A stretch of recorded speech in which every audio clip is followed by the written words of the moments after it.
Friends, get ready for a creative explosion. Today we are diving into the best advertising campaigns of 2024, with the boundaries between fantasy and real world blur, and marketing moves make us laugh, wonder, and even a little envious. Are you ready to see how ordinary ketchup transforms into a superhero? Or how social media mistake becomes a genius PR move? We're embarking on a journey through the brightest, boldest, and the most unexpected advertising campaigns of this year. And who knows, maybe today you will find inspiration for your new great project. And I would like to start from probably the brightest campaign of this year and especially of this summer, BRAT Summer. In short, this campaign has all of the fundamentals of success. And I'm not going to talk about the culture and music here, because my main goal is to distill what are the main components that made this campaign super successful. And first and foremost, I think that the main pillar of success here is community. Charli XCX has a great community, but what she did before this campaign, I especially like. So, what she did, she created a separate profile on Instagram and opened it for a small amount of time. Thus, her fan base was able to join this account and then she closed it. And in this Instagram account, she was sharing her news, ideas, and insights about album, about music, asking for opinion, and etc, etc, etc, making emotional connection with her audience, which is super important, especially for us as marketers. But not only this important, also, she created a feeling of FOMO for those who was not able to subscribe to this account. So they were speaking like, oh, what's happening in this account? What she's sharing there? Are we missing something? And FOMO is also one of the fundamentals of some marketing campaigns, but here community played probably the most significant part, making the whole thing viral. And next component is visual part of it. This is not the main pillar of success, obviously, but I think this also played its role. Because when we are starting to speak about BRAT Summer, we starting to see this green color, these fonts, and it's like overall visual style. And there is one more cool move that she did. She created a special tool to make avatars in social media in style of BRAT Summer. So her fan base and community, about which I just told you, was able to create avatars for social media accounts for them, and this way they were spreading message about BRAT Summer across internet. It is worth speaking about all of the offline activities, for example, BRAT trucks, BRAT wall, all of the things they really contributed to overall success, because all of these activities, they had this BRAT visual part, they attracted audience to that. Charli XCX was attending, for example, BRAT wall with the concert, so creating more and more touch points with her audience using different channels. Let's call it channels, because I'm talking only about marketing today. Also, let's speak a little bit about expectations. She dropped the deluxe version of her album on the third day after publishing BRAT album, which also was unexpected and sparked a lot of conversations and discussions in social medias, making it more and more viral. And this is one more touch point in this advertising campaign. And the last component here, which helped to make this campaign like worldwide, is collaboration, and collaboration with Kamala Harris. I don't think that this was intentional, but this is what's happening with all of the memes and all of these kind of campaigns. It is hard to plan it, but if it works, it's starting to become a real viral, it is become a trend, and everybody starts speaking about that. And this is exactly what happened in this case. Yes, it becomes cringy because it was in all of the social medias, and her audience of core fans really doesn't like that, but this is kind of normal life cycle of each meme, and this is what happens with all memes. Example of this campaign tells a story that community is an essential part of each marketing campaign. This particular example tells us that community might be an essential part of advertising campaign, but I also think that community can be an essential part of marketing career. If I had a great community when I started my career, I would have a faster progress, and this is where my community can step in and help. You can join and I will answer all of your questions, as well as you can check all of the step-by-step guides, and especially if you're interested in programmatic advertising, feel free to join join, I will be happy to chat with you. Now let's talk about the next campaign, and this is Xbox and Deadpool collaboration. Xbox decided that their gamepads can be not only functional but also provocative, and this marketing campaign is a great example of playing with perception. There are two main reasons why this campaign became successful in this year. First reason is connecting with Deadpool, which is very famous cultural phenomenon, very famous movie, but just connecting with famous kind of film or anti-hero, this is not enough, we all know. And this is what Xbox made really special. They introduced Deadpool as shaped gamepads, and this is really cool because this is not what you expect from the Microsoft and Xbox, and this is what really sparked discussions and buzz in the social medias, because everybody was like, what the hell they're doing, like who will buy it, like is it useful, is it convenient, like what is that? And the whole point of such a move is not to sell those gamepads, but create a social media buzz and make people talk about Xbox, about this collaboration. And next time you will be in a store, you will be in a purchase mode, like if you are searching for a game console, you will be thinking like, oh yeah, Xbox, I've seen their great collaboration with Deadpool, also you could remember some other touch points, but this is how branding works. And this is whole another story about performance or direct response marketing and branding marketing, but the whole point of branding marketing is to spark emotional connections, make people think, make people talk about you and about your brand and product, not about like directly selling those consoles or those gamepads to your customers. Because if we will use a classical performance-based approach, it will turn out that this campaign is not successful, because probably the cost of creating those gamepads, like overall cost of these collaborations and things like that, will be higher than revenue that they got from selling those gamepads. And this is how all marketers should think about their advertising campaigns, especially branding marketers. You are not supposed to track direct response, direct conversions from your campaigns. You need to think about overall sales, about brand awareness, run studies, run incremental lift tests and other things in order to understand what's the incremental impact, but not this kind of direct approach. And this play with perception was the second pillar of why this campaign was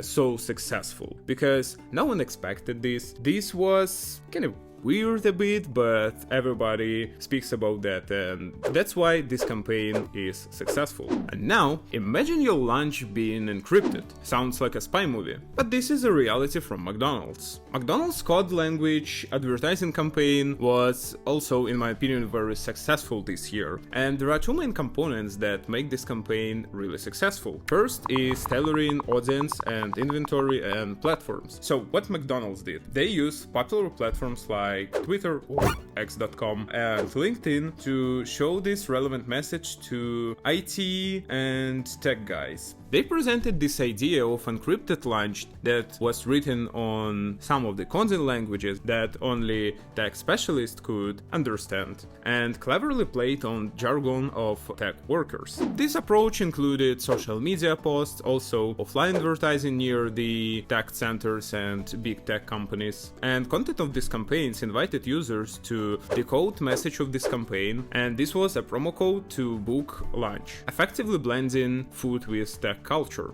And next pillar of success of this campaign is gamification of this campaign. This is not just banners or like videos in the internet or on billboards. Those creatives, they invited users to participate in game and earn lunch that will be delivered to their homes, which creates some kind of emotional connection with audience. And another topic that this is also a great example of niche marketing, because this campaign was tailored to only tech workers, only on platforms where tech workers hang out, and only on language that only tech workers can understand. I think this works significantly better compared to big mass-oriented advertising campaigns, because it creates deep emotional connection with audience, and this is not boring. And now let's talk about the next great campaign of this year. The Olympics in Paris is a grand event, but what if someone dares to challenge Olympics games themselves? And spoiler, this was Netflix. Netflix cleverly used Olympics as a backdrop to promote their own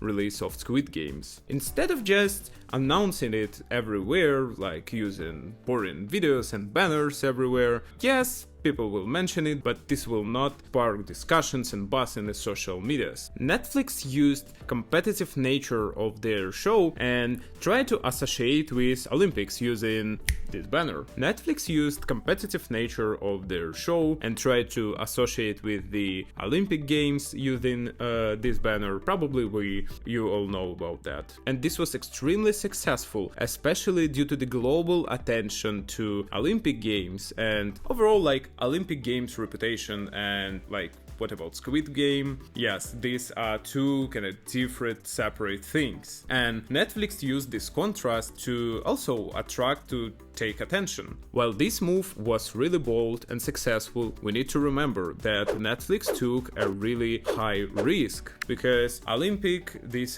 kind of grand, one of the most important events this year, like in the whole world. And you as a marketer, you need to think and you need to weigh in all of the pros and cons of it and think about ethical part of it. But still, I think these advertising campaigns represent a great example of playing on a contrast and taking risks, as well as being in the right place in the right time using global events in order to make this campaign even more successful.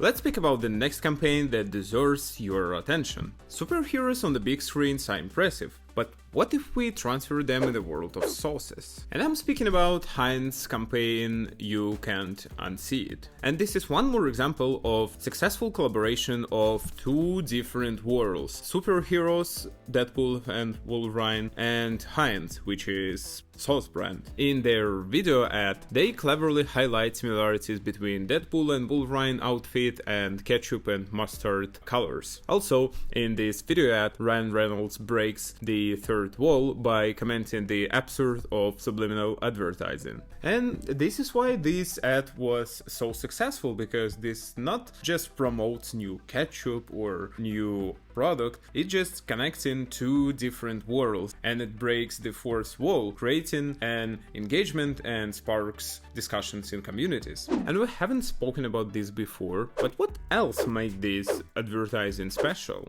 And we haven't spoken about this, but this is power of humor in advertising. And using humor in advertising significantly increases memorability of your ad. When consumers are encountering funny and entertaining ad, they tend more to share and like this content in the social medias and share it with their friends. And with all of the other campaigns, the main goal here is to create buzz, to make people discuss it, share, and to spark discussions and engagement. Also, they released limited edition collectibles for their fans, and as I said, cost of this campaign probably lower than revenue that they got from these collectibles. But the whole point is to spark discussions, being in the head of consumers, but not just to pour your ads everywhere, get high ROAS, get tons of conversions, get a lot of sales of these products. It's about engagement. It's about being memorable, it's about creating brand awareness. And now, let's talk about mistakes. An unexpected set of character in social media usually means